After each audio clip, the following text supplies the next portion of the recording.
Hey everyone, so this morning we did have a live class, but that's okay if you missed it. No big deal. Because what I'm going to do is I'm going to show you everything that I went over in the live class right now. So it's like you didn't miss anything. So here it comes, and I think this is a really practical way to do it. But don't worry, on NTI days I'll still always do my live class, and we'll touch up how we get you guys on there and make sure that everyone can log in next time, whether it be through a cell phone or a Chromebook. So, but yeah, I'm just going to make a little quick video right now of everything that we went over in the live. I'm also going to post the assignment right here in this Facebook group and on the Google Classroom. So let's get after it. So yesterday in math class, I noticed that you guys are subtracting so well. I mean, it's like you guys are machines, okay? All of you all are. But there's this one way to subtract that we've worked on it a little bit, but I feel like it's a very important way to subtract. And I'm 36 years old, and I still subtract this way. Like, it's kind of like my go-to method. And I know we spent about 2 days on it in the math book, but I want to spend a little more time on it because I feel like, as you get older, this would be your safe way to subtract, okay? I feel like it would be your go-to way to subtract like it is mine if you feel comfortable doing it. It's a really safe way, okay? So, it is called regrouping, and if you remember, it's when sometimes we have to knock on somebody's door to borrow a 10 and then regroup and then subtract, okay? So, I'll show it to you right now. We'll do 84. 32 minus 29.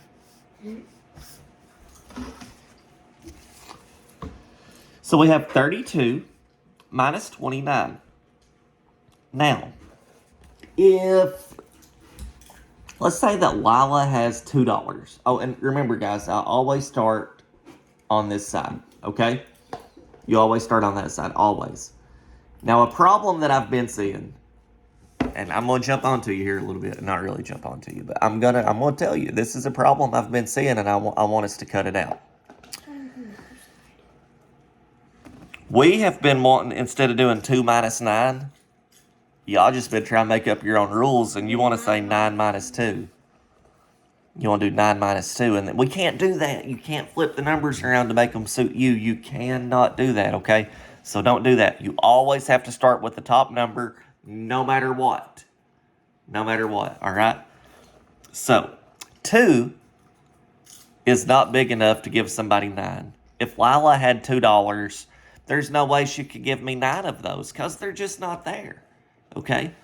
But, she can go knock on number 3's door, okay? So 2's not big enough, so we're going to go over to number 3, knock on his door and say, hey, Mr. 3, can I borrow some, I need to make myself bigger. Can you help me out? Mr. 3's like, okay. If you notice, Mr. 3's in the tens place, so he's really a 30. And this little guy's only a 2.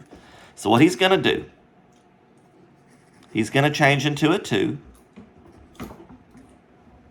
And he's going to give one of those 10s to right there. And now we have a 12.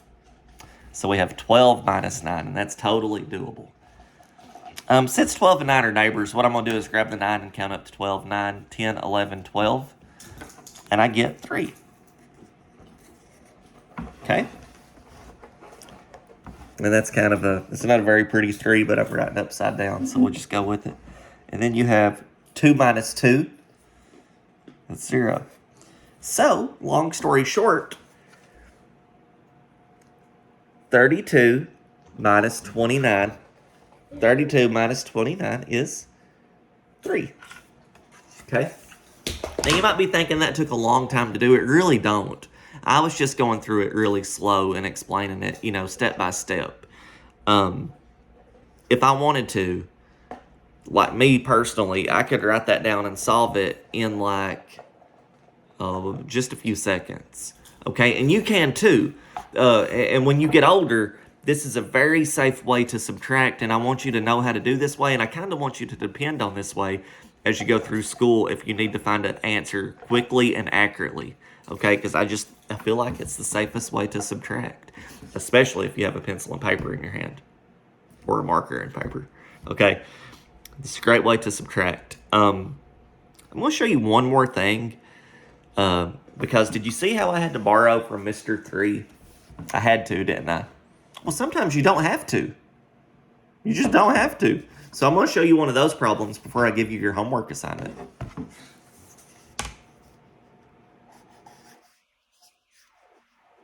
I'm going to get a new piece of paper so we don't, so we don't make a mess. Let's do 54 minus 23. Now, this is going to be a real easy one.